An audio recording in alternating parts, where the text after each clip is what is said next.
అది వెంకీ నువ్వు ఇప్పుడు మళ్ళీ ప్రవీణ్ అక్కకు ఫోన్ చేసావు అని చెప్పి కాల్ చేసింది నాకు. Okay, that is your wish, చేసావు. నేను ఇప్పుడు నీకు మళ్ళీ చెప్తున్నాను, మే వరకు టైం ఇస్తే నీకు 1.5 తిరిగి వెనక్కి ఇచ్చేస్తాను త్రూ అకౌంట్. అర్థమైందా? త్రూ అకౌంట్ మే వరకు టైం ఇస్తే నేను నీకు మళ్ళీ వెనక్కి ఇచ్చేస్తాను. ఆ మిగిలిన డబ్బులు అంటావా, నేను లైఫ్ లో సెటిల్ అయినప్పుడు నా దగ్గర ఉన్నప్పుడు నేను ఇస్తాను. అది కూడా నేను ఇవ్వను అనట్లేదు. లేదు కుదరదు నాకు ఇదంతా అవ్వదు అంటే పెద్ద మనుషులకి నువ్వే ఫోన్ చేసావు కదా. నా జీవితంలో పెద్ద మనుషులు ప్రవీణ గారు మాత్రమే. సో ఆ ప్రవీణ అక్కకి వేణుస్వామిని పెడతావా లేకపోతే ఇంకెవరినైనా పెట్టుకుంటావా, నేను పిలుస్తాను, నువ్వు పిలుచుకో. ఓకే, నేను ఇంకా నీ ముఖం చూడాలనుకోవట్లేదు, ఈ విషయం గురించి మాట్లాడాలనుకోవట్లేదు. నాకు మే అనే ఒక్క టార్గెటే కనబడుతుంది, మే వరకు నేను నీకు డబ్బులు ఇవ్వాలి అంతే.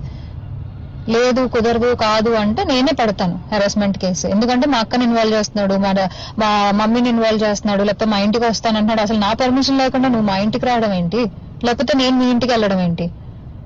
ఇంట్లో వాళ్ళని ఇన్వాల్వ్ చేసుకోకుండా నువ్వు నేను మాట్లాడాలి, నువ్వు నేను సాల్వ్ చేసుకోవాలి అంటే నా వైపు నుంచి ప్రవీణ్ అక్క వేణుస్వామి మధ్యలో కూర్చుంటారు. మే వరకు నేను ఆ డబ్బులు సెటిల్ చేస్తాను. అది వెంకీ నువ్వు ఇప్పుడు మళ్ళీ ప్రవీణ్ అక్కకు ఫోన్ చేసావు అని చెప్పి కాల్ చేసింది నాకు. Okay, that is your wish, చేసావు.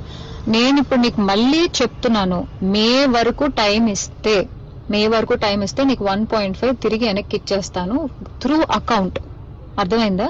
త్రూ అకౌంట్ మే వరకు టైం ఇస్తే నేను నీకు మళ్ళీ వెనక్కి ఇచ్చేస్తాను. ఆ మిగిలిన డబ్బులు అంటావా, నేను లైఫ్ లో సెటిల్ అయినప్పుడు నా దగ్గర ఉన్నప్పుడు నేను ఇస్తాను. అది కూడా నేను ఇవ్వను అనట్లేదు. లేదు కుదరదు నాకు ఇదంతా అవ్వదు అంటే పెద్ద మనుషులకి నువ్వే ఫోన్ చేసావు కదా. నా జీవితంలో పెద్ద మనుషులు ప్రవీణ గారు మాత్రమే. సో ఆ ప్రవీణ అక్కకి వేణుస్వామిని పెడతావా లేకపోతే ఇంకెవరినైనా పెట్టుకుంటావా, నేను పిలుస్తాను, నువ్వు పిలుచుకో. ఓకే, నేను ఇంకా నీ ముఖం చూడాలనుకోవట్లేదు, ఈ విషయం గురించి మాట్లాడాలనుకోవట్లేదు. నాకు మే అనే ఒక్క టార్గెటే కనబడుతుంది, మే వరకు నేను నీకు డబ్బులు ఇవ్వాలి అంతే. లేదు కుదరదు కాదు అంటే నేనే పెడతాను హెరాస్మెంట్ కేసు. ఎందుకంటే మా అక్కని ఇన్వాల్వ్ చేస్తున్నాడు, మా మమ్మీని ఇన్వాల్వ్ చేస్తున్నాడు, లేకపోతే మా ఇంటికి వస్తానంటున్నాడు. అసలు నా పర్మిషన్ లేకుండా నువ్వు మా ఇంటికి రావడం ఏంటి, లేకపోతే నేను మీ ఇంటికి వెళ్ళడం ఏంటి?